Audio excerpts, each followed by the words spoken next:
Hello, contractors, and welcome to the Toolbox for the Trades, the show where we share the top tricks, tips, and tactics from service professionals worldwide. Today, I'm talking about private equity with David Noseworthy, the VP of Corporate Development at the Friendly Home Services Group. I spoke with David about mentorship, unlocking latent potential, and what kind of margins private equity groups are looking for. Enjoy! All right, David Noseworthy, you are the VP of Corporate Development at the Friendly Home Services Group. I am so excited to have you join me today. Welcome to the Toolbox for the Trades podcast. Thanks for having me, Jackie. Really appreciate it. I am going to kick off this conversation the way I do every single one, which is how did you get into the trades? Yeah. It's been a bit of a round trip for me. So I started off working at a utility in Canada called Enbridge. Enbridge actually spun out what I believe is the largest home services company in North America, Enercare. At the time, it was called Consumer Water Heaters. Most people in the US know one of its subsidiaries, Service Experts, which Enercare acquired back in 2012. So I spent a decade at Enbridge in engineering, operations, corporate development before making a change to equity research, both on Bay Street and Wall Street here in the US. And it was during my time here in the US that I met Bill Coughlin. Bill Coughlin and I created Alchemy Capital. Alchemy Capital, the focus there is really on unlocking latent potential. And by unlocking the latent potential in each employee, you unlock the potential of the company. And that was our reason for creating that company to start with. And given our focus on people, when it came time to decide where did we want to invest, it just made sense for us to focus on an industry where labor was constrained. And because those companies that could attract and retain talent could grow and win, and we could do well by doing good. And I think the home services and the trades is a poster child for a labor constrained market, and we just don't have enough good people. And I don't necessarily understand why that is, but I recognize that it is that way, and I'm hoping that we can change it by attracting more people by being that great employer. So given my experience at Enbridge with Enercare and Bill's experience in private equity in the blue collar services industries, the home service sector just made a ton of sense. It was kind of a bit of coming back from where we started. We felt confident that our approach would be successful in home services, but because it's the idea that you focus on the employee, their development, taking care of them through benefits, just as a person, so that they can take care of the customer, and then ultimately the customer will take care of the business. And this is why we started the Friendly Group, and how I got back into the trades. That is awesome. And I will tell you right now, you are in good company in this podcast. Everyone who I have join, it's all about how do we get more people into the trades? And I'm sure, in fact, I'm not sure. I know they have many opinions as to why we don't have as much skilled labor in the trades, but we'll leave that to those episodes. So I'm going to be very frank with you. A lot of the words you just said about your background, as someone who's not a finance person, kind of intimidates me, I should say. And I'm sure that's the same for some of our listeners. So today's topic, we're really going to get into demystifying private equity in terms of especially the Friendly Group, right? And how you guys really partner with service companies. So I just want to assure everyone listening right now that we are going to make this as digestible as possible and hopefully give you some action items to take as you grow your service business. So Alchemy Capital, and now we are running the Friendly Home Services Group. So can you tell me, what is the Friendly Group? Yeah, the Friendly Group is a leading home services company growing through, organically, just getting new customers each day, but also through acquisitions of high quality HVAC, plumbing, and electrical companies whose owners share our vision and values. And I can't underemphasize that last bit. We are going to get into your values really quite deep. So why don't you go ahead and just tell us what they are? Absolutely. At Friendly, we believe there's power in the pack, and that's our tagline. We truly believe that we get better together, that 1 + 1 = more than 2. So it starts there, just that together we are better. The second piece that we fully buy into is just being straightforward, genuine, having that honest conversation, even when it hurts. I think it really helps to avoid miscommunication. And I think miscommunication is kind of one of those cornerstones to when people get upset because, hey, I thought you meant this and you didn't. And so just having that approach, saying what you mean and meaning what you say, is throughout the company. Yeah, I think if there was one other thread that kind of connected us all together, it's really that dedication to continuous learning, mentoring, and coaching.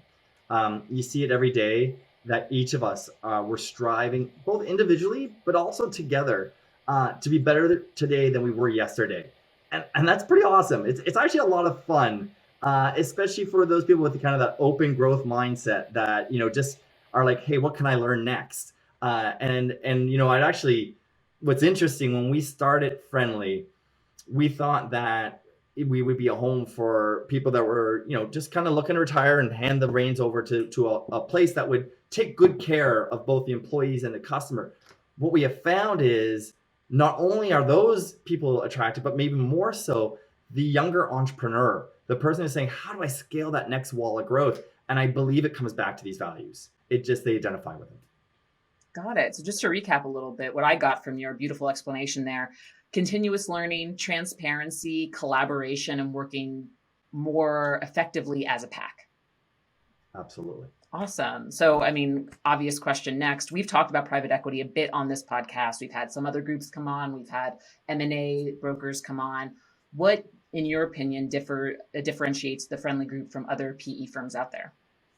Yeah, that's a great question, Jackie. And it's one that I have to say, I actually struggled a lot with that question, especially, when we were putting together our website actually. And we were looking at this and saying, okay, well, what is it that differentiates us? Because when I looked at the words that we would write down and the words that I would hear all the other groups out there write down, they look pretty similar. And so I scratched my head and I said, but when I look at our members, our opcos, our owners, we're not the same. And so how do you communicate that? And so ultimately what we did is we actually got each of the owners that joined the Friendly Group to tell their story in their own way. And it was pretty powerful in kind of having it in their own words. And I kind of recommend that people go onto the website, it's friendlygroup.com, and to listen to their stories, because it's one thing for me to say it, but it's another thing to hear it. In short, it's our people focus, it's our employee focus, it's that continuous improvement mindset. It's those elements, and I think that there are people that people will say they do that, but to honestly own that is just another element, and you need to feel it and see it to know it. But when you do see it and you do feel it, you'll recognize it. Got it. That's a great answer. So Angie Snow, who works at ServiceTitan now, she's one of the owners of Western out in Orem, Utah. When I was going around the Friendly Group website, I saw that she was one of your partners. I immediately asked her, I was like, Angie, what should I talk to about David? And she really reiterated all the things that you said. And that was really powerful for me as an interviewer to know that, someone I know definitely agrees with everything you just said. So that's awesome and great branding on your part. But I know that what really makes Friendly Group different, right? Developing employees, unlocking that latent potential, and mentorship. So let's get into the two of those. So developing employees within the organizations that you partner with. Talk to me about the importance of unlocking latent potential. Yeah, great, good question. It starts with our focus on training, and that really starts in the budgeting. You need to make sure that you're allocating significant resources, but then it continues to identifying the training needs of the individual and the company, and then you need to bring the right resources to bear. And what I mean by that is it's one thing to set an expectation for someone says, I want you to do this and this is what we want you to achieve. But if you don't train them and you don't guide them along the way, they may get there.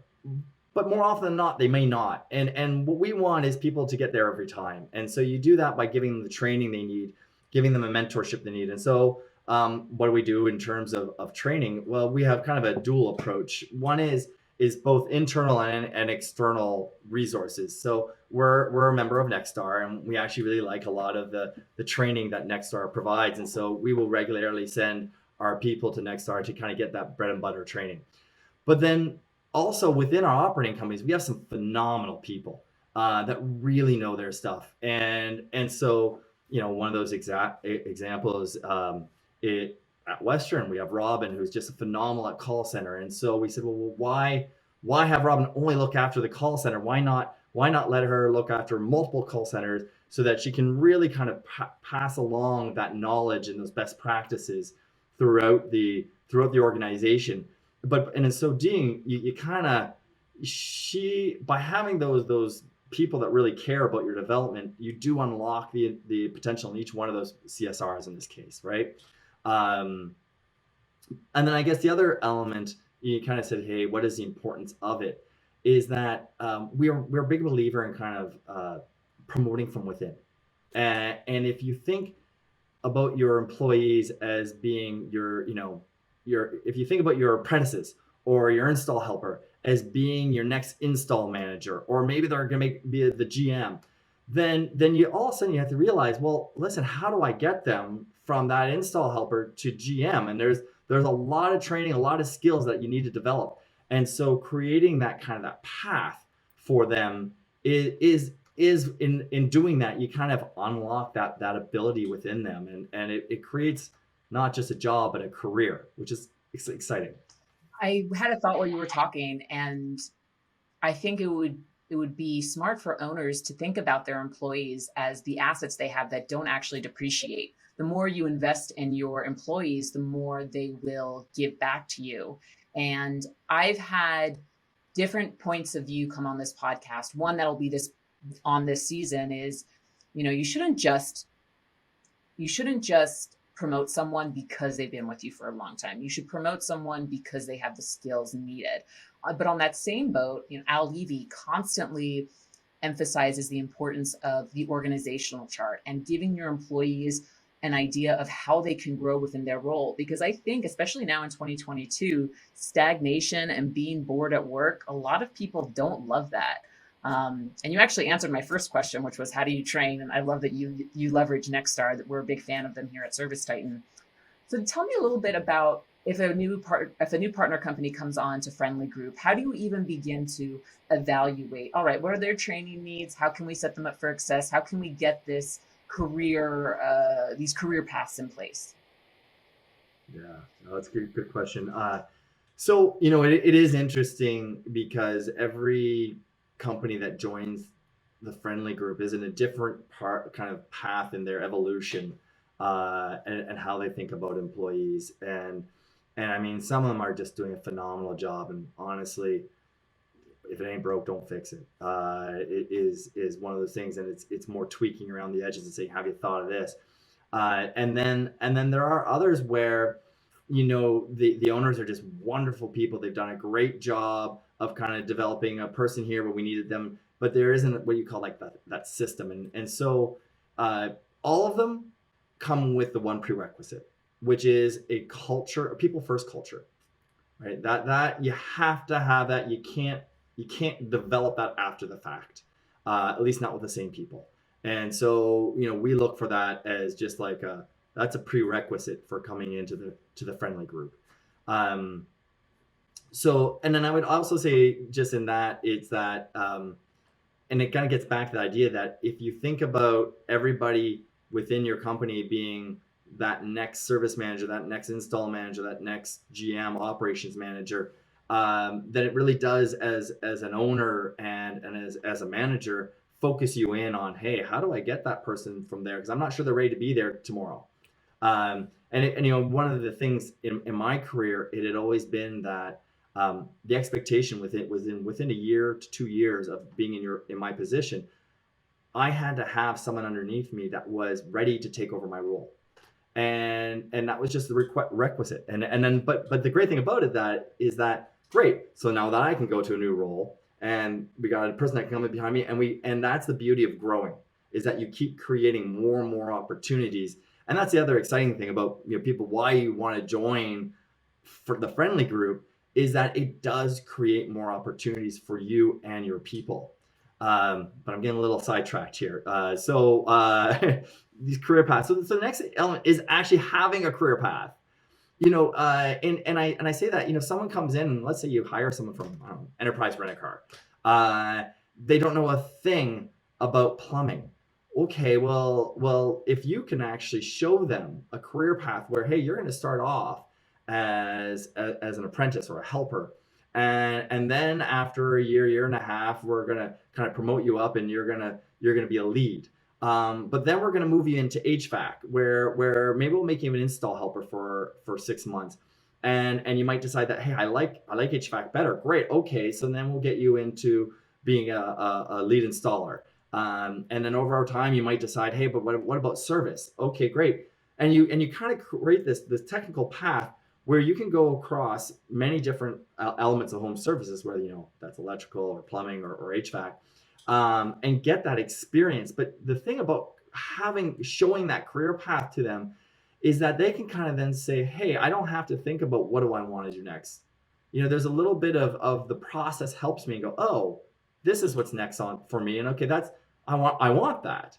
And that's part of helping our employees have a career, because you show them, hey, it's not just this job. Don't think you should leave here to go to the place across the street for $2 more an hour. There's so much more here, and whereas that might be the only job you'll have at a place, here you can see where the next job is and what that next role looks like, and continue to grow.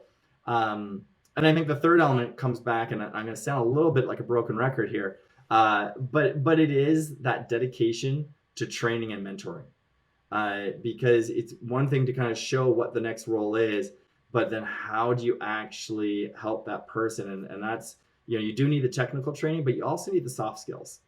And you can't become a manager without knowing how to deal with people, and that's kind of critical.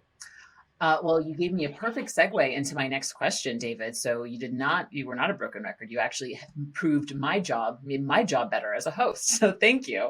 I really appreciate everything you had to say about unlocking latent potential, making sure that folks have those career paths set up so they know what they can aim to if that's what they choose to. It also really, I think it really gives that autonomy too within a career, that someone can look and say, okay, if I start from here, here's where I can possibly go. Is that something I even want? And really have them thinking about those conversations and thinking about, where maybe they would be a better fit in the company. So I love that transparency. I love that sharing information, and really, I think, empowering the employee to make the decision for their career, right? Which goes back to people first.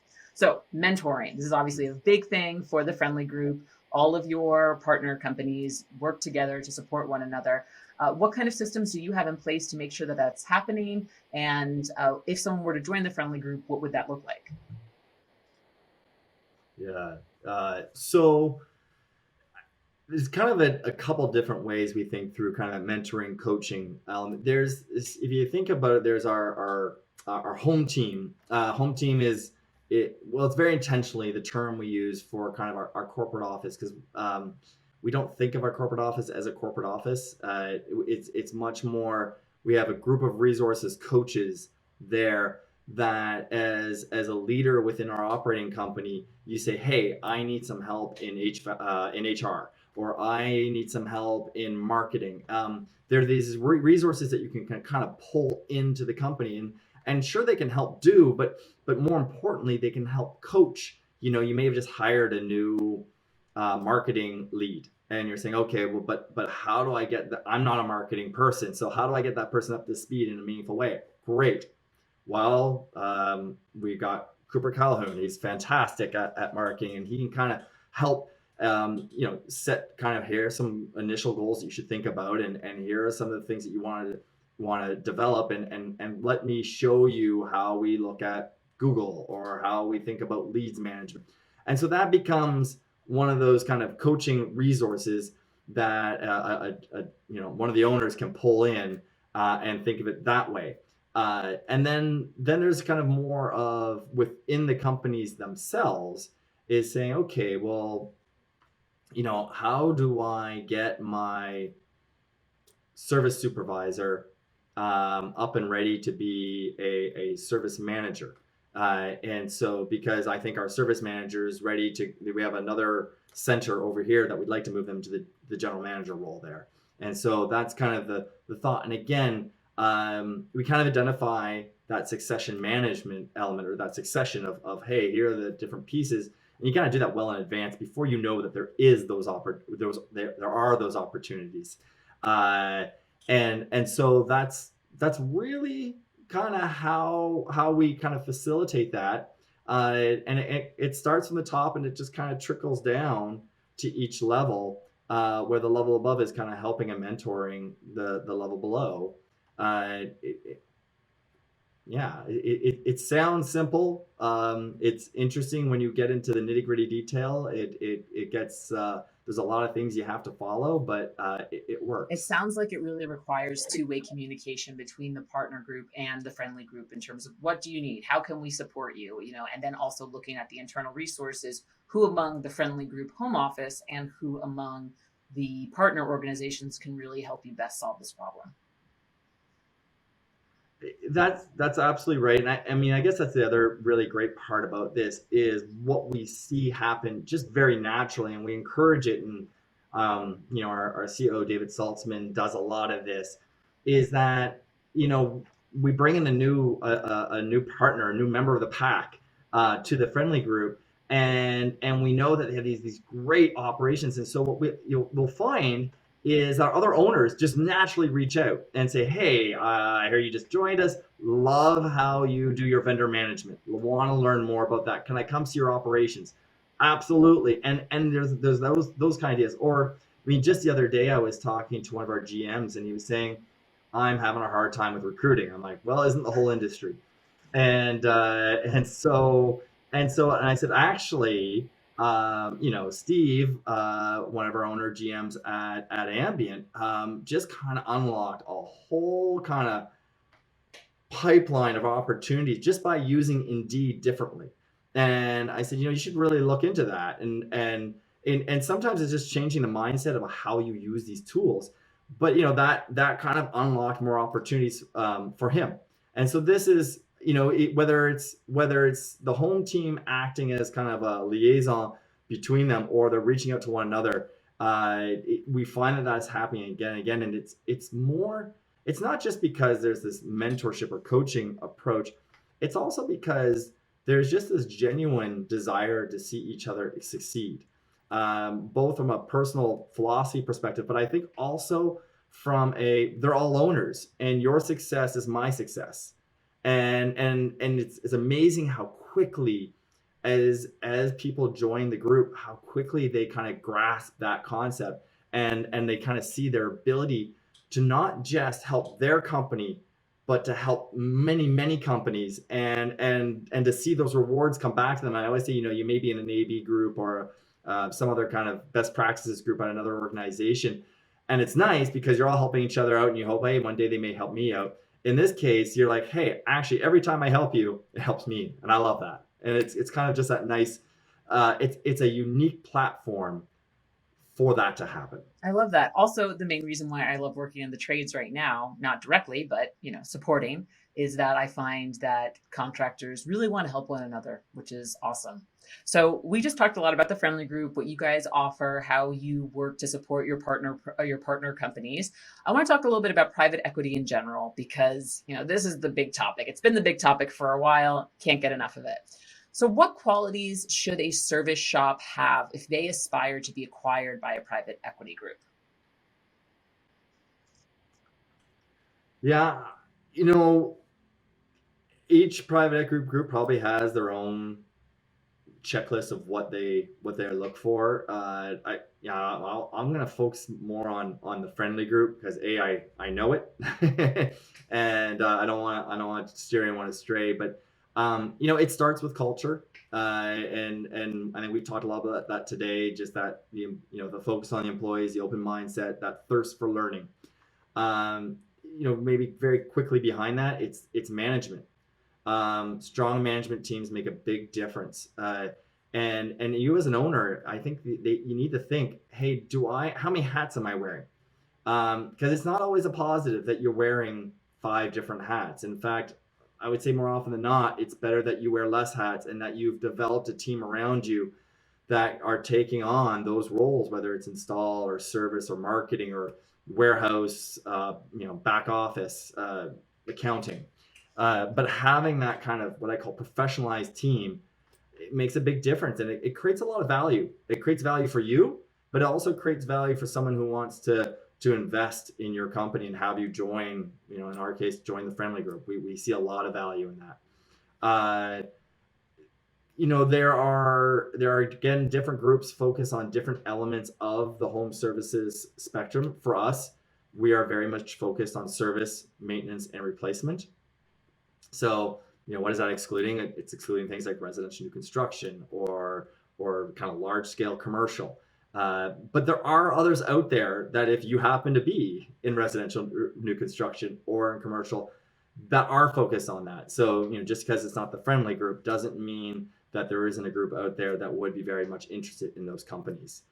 And then I think, kind of what else should you be focused on, or what does a group like friendly group look for? We like to see growth.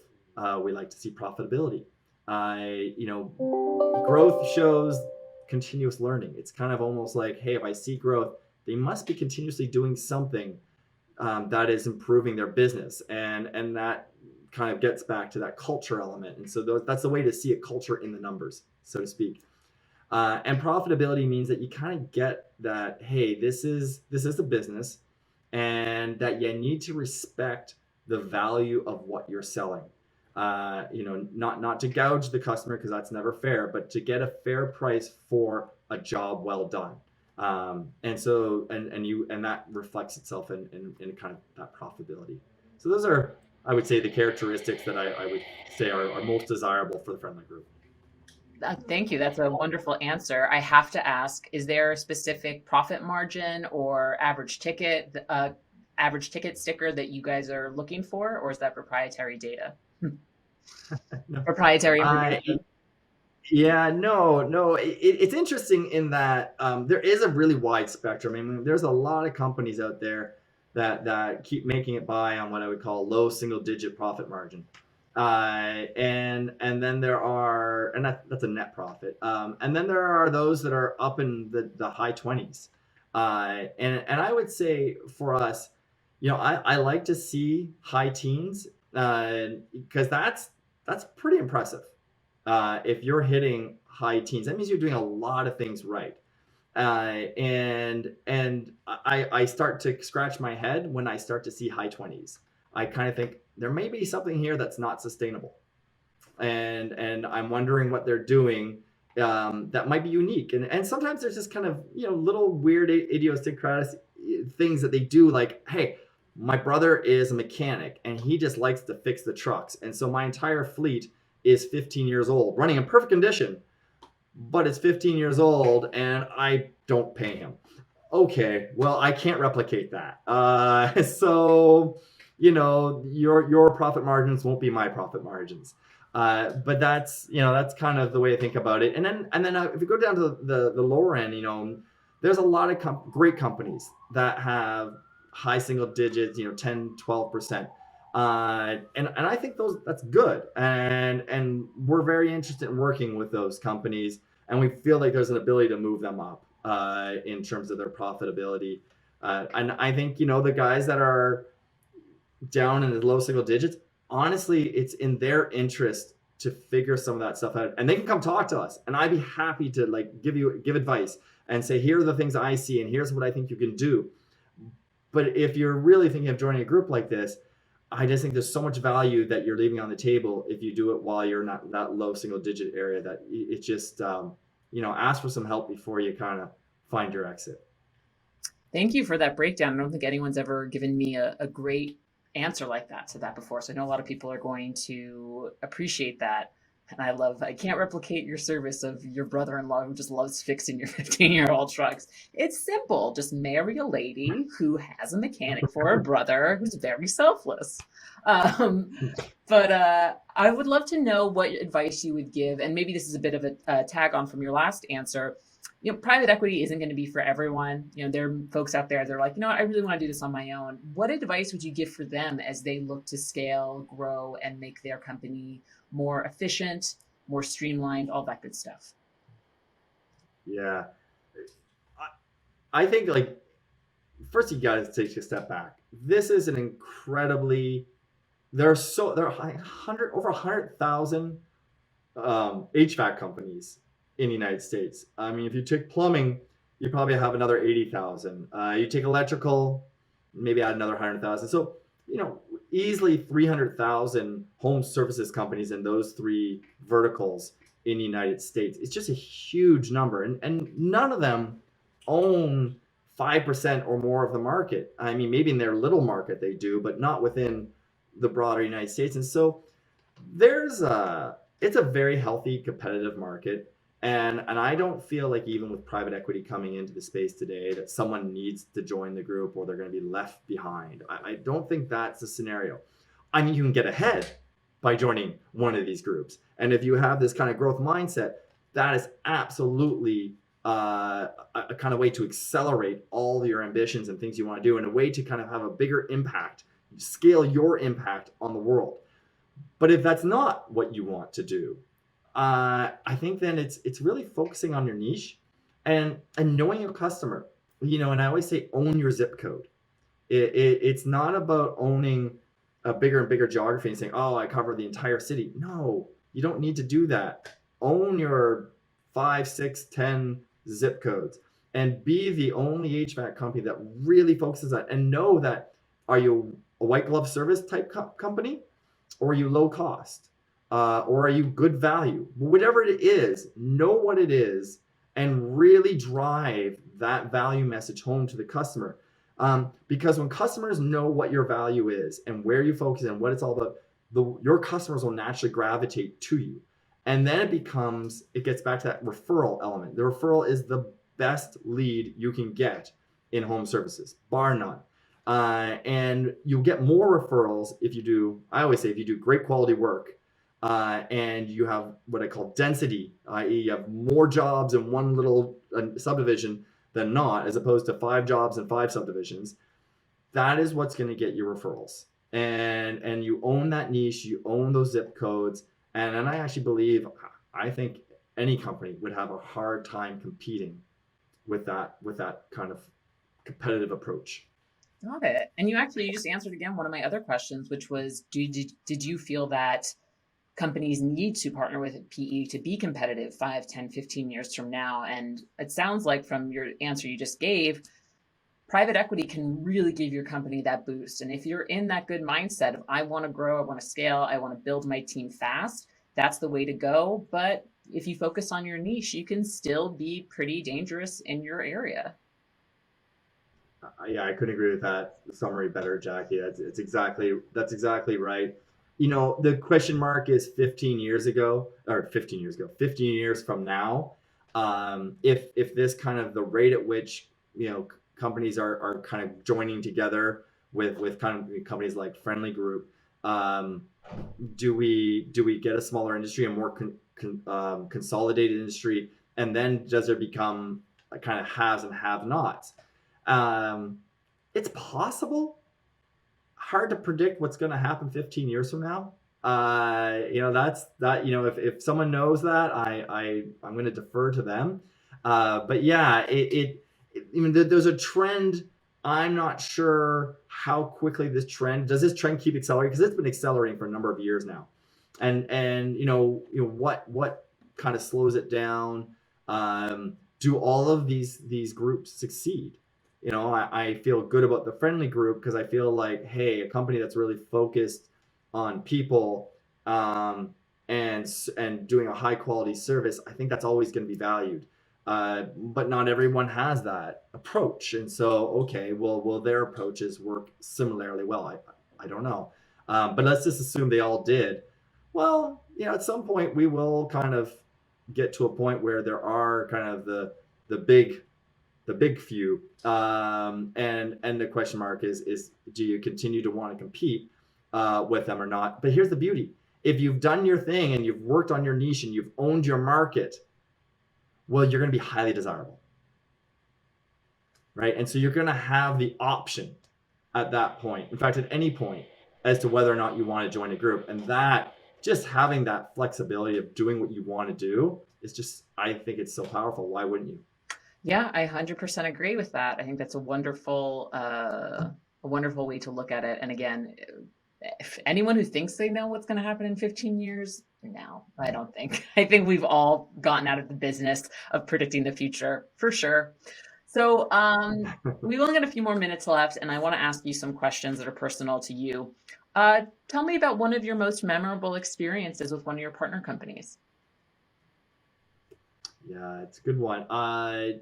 You know, and it was we were bringing on the company Just Right, which was joining us, and the owner there is a gentleman by the name of Dan Dearden, and Dan has a vision, and his vision was that he wants to be the most reputable, highest quality, biggest home service company in Utah, and he's had that vision for I gotta think a couple decades, and so when I met him, he was looking at actually exiting the industry. This was kind of it for him. He said, you know what, I think I'm gonna exit here. And we talked and we told him about what we're doing and why we're doing what we're doing and how we want to do this as part of the friendly group. And it was really cool because over the course of several weeks, Dan went from I'm looking at this as my exit to not only do I want to stay, but Just Right is going to do a reverse takeover of the friendly group. And we're going to control from within because you guys are going to allow me to realize my goal of being the biggest, highest quality, most reputable home services company in Salt Lake City. And he goes, I am so excited about this. And I got to tell you, I'm so excited about it because helping Dan realize his dream through the friendly group platform is exactly the sort of thing that we want to do. We want to help owners achieve and realize these things that they couldn't do otherwise, or at least not in the timelines that are reasonable for them. That is awesome. I mean, Dan definitely sounds like a man with a plan, and definitely I would say probably a good sampling of the kind of wolves you have in your pack over there at the friendly group. Thank you. Yeah. All right, so I would love if you could tell me as we wrap up here, PE, this is what you've done. This is what you've done for a really long time now. What is something that you wish people asked you more about that they never do? Yeah. It's an interesting question, and I was thinking about that, and one of those questions is just like, I would love how can I make a difference at the friendly group? Because I think when people are kind of talking, they're thinking about, well, what does this mean for me and my company and my employees? And once and those who join us, it's very quickly after they join us, they're like, wait a second, my range of influence has just grown tenfold. And it's so exciting for them, and they really appreciate and enjoy that ability to kind of do what they do well, but on a bigger scale. And I think it would be, I wish people, and actually I was talking to an owner just last week, and his question to me was, so will I add value to the friendly group? And it blew my mind because he's such a smart individual, such a continuous improvement mindset kind of person. And I was like, oh my gosh, yes. And I said, look at this library of books you have behind you that you've read. And I said, whenever you focus on something, you're going to figure it out and figure it out really, really well. And you've done that time and time again. Like, I can see this in your business. Now think about you figuring these things out and not just applying it to your business, but also ambient edge, day and night, Western, and helping each of those owners out because they may not be focused on the thing you're focused on today, but they got another one and they're going to pass around. I said that is just huge value, and it actually reminds me of when we had our first annual planning meeting, and it was the first opportunity for all of these owners to come together, and all of a sudden they just said, "We get it. We understand why we're part of the friendly group and why you partnered with all these other owners because they're all amazing." And then in some way or another, they reminded them of themselves, and that was just an amazing aha moment. I would love it as people sit down with me if they could have that aha moment earlier. Wouldn't that be so much cooler? That is awesome. I also love how it's always the people with the most books, the most smart, that are always the most unsure of themselves. That's exactly what it is. Like, I don't know, am I going to bring value? It's like you have so many books. Yes, you will bring value. And not no, not knocking people who do not have books behind them when they join Zoom conferences. I am not one of those either. I have books, they just can't be displayed behind me. Anyway, if you could go back in time and give yourself one piece of a career advice, what would it be? Gosh, don't underestimate the value of relationships and people. Uh, I think I am in my early years as I was younger. I really thought if I wanted to do something right, I had to do it myself. I think in the last 10, 15 years, I've come a 180 on that. And I, just that ability to work with people, develop those relationships, what you can accomplish together is so much greater. Uh, Teaching someone how to fish is so much better than giving them a fish. I really believe that.